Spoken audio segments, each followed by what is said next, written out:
ji bo min ev çîrokek dirêjin. Ez ne Kurda Kurdistanê, ez Kurda heymanê min. Nivîskarê Kurd Burhan Sönmez li medyekî teveviyal Taksimê bi xwînarên xwe re hate gelhev. Sönmez di hevdîtinê de pirsên xwînarên xwe bersivandin û di dawiya guftûgoyan de ji bo xwînarên xwe pirtûk îmze kirin. Sönmez ku heya navê Tirkî dinivîsî û di du pirtûkên xwe yên dawî de dest bi nivîsa Kurdî kir, sedema vê sekna xwe wiha rave kir. Ez terim ku derê herkes çiqo dest pê dikin dibêjin xêratê pirtûkên te wêjeya Tirkî, edebiyata Tirkî, nivîskarên Tirkî. Yarî min got ez çima bi zimanê dayîk û xwe nabisim. û ez ê dest bikim ku bi Kurdî binivîsim de Xwînarên Burhan Sönmez jî dilxweşiya xwe anîn ziman û gotin ku ew gelek kêfxweş in ku Sönmez bi Kurdî jî dinivîse. Du Portugê xwendî ya Taş ve Gölge û ya Masumlar xwendî.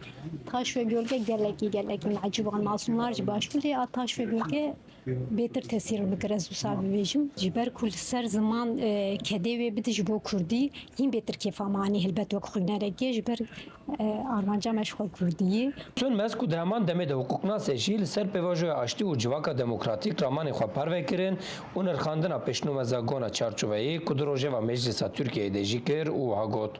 Ez dizanim ku zimanê min, welatê min ya min e.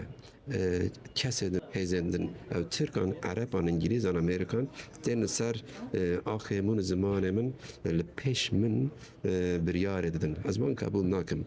Nava îro pêvajok hem li ser pîrê derbas dibin.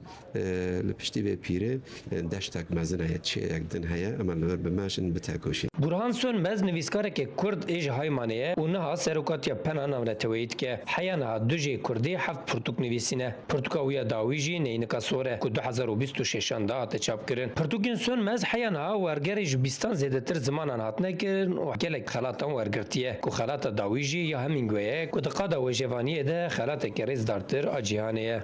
Eyüp Ok, Nûçe TV, İstanbul.